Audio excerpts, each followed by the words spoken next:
नरेंद्र मोदी क्यों नरेंद्र मोदी और क्यों नरेंद्र मोदी जैसा राजनेता इस देश में फिलहाल नहीं है, आज हम आपको ये भी बताएंगे। एक नेता की पहचान उसके जन समर्थन से होती है और जनता उसे कितना चाहती है ये रैलियों में तो हमने देखा है, लेकिन जनता उन्हें क्यों चाहती है ये आप तस्वीरों में देखिएगा।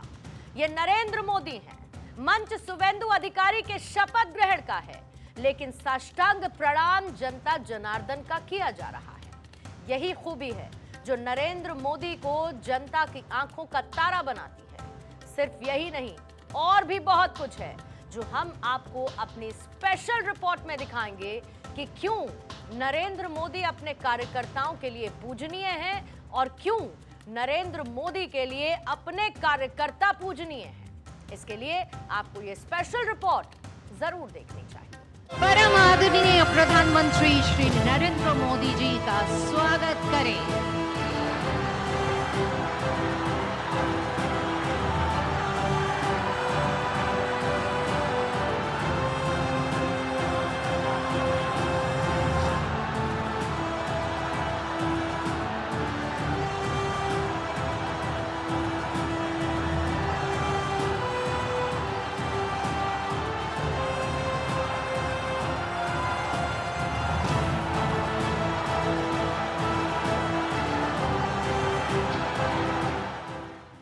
शनिवार का दिन पश्चिम बंगाल के राजनीतिक इतिहास के लिहाज से बहुत बड़े बदलाव का दिन रहा।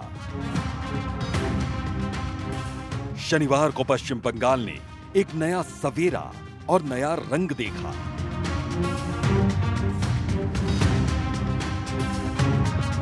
कोलकाता के ब्रिगेड मैदान में पश्चिम बंगाल के नए नवेले सीएम ने पद और गोपनीयता की शपथ ली। শুভেন্দু অধিকারী ঈশ্বরের নামে শপথ করিতেছি যে বিধি দ্বারা স্থাপিত ভারতের সংবিধানের প্রতি আমি অকৃত্রিম নিষ্ঠা ও আনুগত্য পোষণ করিব। আমি ভারতের সার্বভৌমত্ব ও অখণ্ডতা রক্ষা করিব। পশ্চিমবঙ্গ রাজ্যের মুখ্যমন্ত্রী রূপে আমার কর্তব্য সমূহ নিষ্ঠাপূর্বক এবং বিবেকসম্মতভাবে নির্বাহ করিব।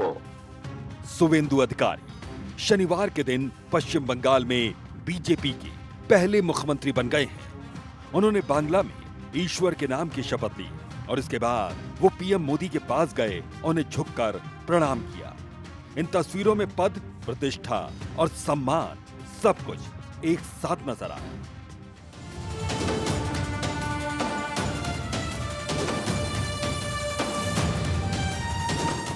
शुभेंदु ने पीएम मोदी को प्रणाम किया, ये बात तो समझ आ गई, लेकिन इसके बाद जो कुछ हुआ उसे देखकर कार्यक्रम में मौजूद लोग भावुक नजर आए। दरअसल शपथ ग्रहण समारोह के मौके पर पीएम मोदी ने मंच से ही पश्चिम बंगाल की जनता को साष्टांग यानी दंडवत प्रणाम किया। मोदी ने जनता के स्नेह और भरोसे के लिए उन्हें नमन किया।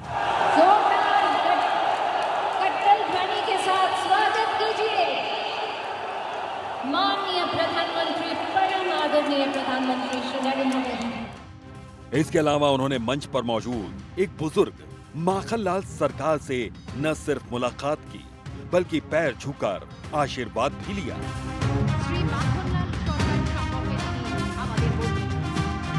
अब इन 4 तस्वीरों के जरिए देखिए सियासत से अलग अपनी असल विरासत के सम्मान की पूरी दास्तान। पीएम मोदी ने माखनलाल सरकार नाम के इन बुजुर्ग को शॉल ओढ़ाकर उनका सम्मान बढ़ाया। पीएम मोदी और माखनलाल सरकार ने अभिभूत होकर एक दूसरे को गले लगा लिया। आसपास मौजूद लोग बेहद भावुक नजर आए। पीएम मोदी ने अपने वरिष्ठ कार्यकर्ता के साथ हाथ मिलाकर उनका अभिवादन किया, फिर माखनलाल सरकार के पैर छूकर उनका आशीर्वाद भी लिया। यह महज सम्मान भर नहीं था, बल्कि इन तस्वीरों के जरिए कई संदेशों के आयामों को उन्होंने पल भर में पार कर दिया। पीएम मोदी का संदेश साफ था कि वो जड़ों से जुड़े रहने वाले नेता हैं। इसके साथ ही उन्होंने एक लंबी लकीर खींच दी, जिसकी काट फिलहाल किसी भी पार्टी के पास नजर नहीं आती। पीएम मोदी ने 98 साल के बुजुर्ग माखनलाल से बात भी की, मानो उन्होंने बुजुर्ग से पूछा हो कि पश्चिम बंगाल में भगवा लहरा दिया है तो क्या वो अब खुश है ना? माखनलाल की पत्नी पुतुल सरकार का कहना है कि उनके पति को इतना बड़ा सम्मान मिला जिसे देखकर उन्हें अच्छा लगा। और ये सच भी है कि वर्षों के संघर्ष को जब मंच पर यूं सम्मान मिलता है तो समय का पहिया खुद ब खुद पीछे घूम जाता है और आंखों के सामने संघर्ष के कई साल गुजर जाते हैं। बुजुर्ग के संघर्ष की एक लंबी दास्तान रही है। वो पश्चिम बंगाल में बीजेपी के सबसे वरिष्ठ कार्यकर्ताओं में से एक है। 98 वर्ष की आयु में भी बेहद एक्टिव है और दूसरे कार्यकर्ताओं के लिए प्रेरणा स्रोत है। स्वतंत्रता के बाद के भारत में राष्ट्रवादी आंदोलन से जुड़े शुरुआती जमीनी कार्यकर्ताओं में वो शामिल रहे। 1952 के कश्मीर आंदोलन के दौरान श्यामा प्रसाद मुखर्जी के साथ गए। इन्होंने तिरंगा फहराने के आंदोलन में भाग लिया। इस दौरान उनकी कश्मीर से गिरफ्तारी हुई। 1980 में बीजेपी के गठन के बाद पश्चिम दिनाजपुर, जलपाईगुड़ी और दार्जिलिंग के संगठन समन्वयक बने।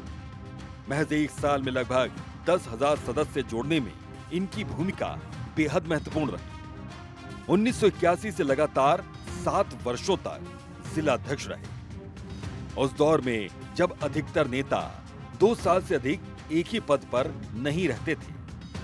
संगठन में लगातार नेतृत्व का एक जीता जागता दुर्लभ उदाहरण वो हैं।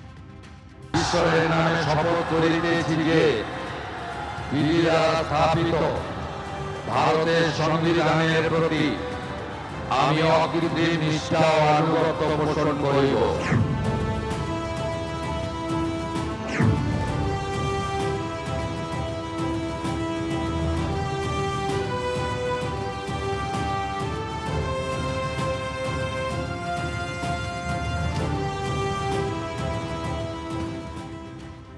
पीएम मोदी आज मानो पूरे बंगाल का दिल एक बार फिर से जीतने के लिए ही निकले थे। उन्होंने पश्चिम बंगाल की सियासी हिंसा में अपनी जान गंवाने वाले बीजेपी कार्यकर्ताओं के परिजनों से भी मुलाकात कर उनका हालचाल जाना और ये साफ संदेश दिया कि बंगाल में आई बीजेपी सरकार अब उनके जख्मों को भरने में उनकी मदद करेगी।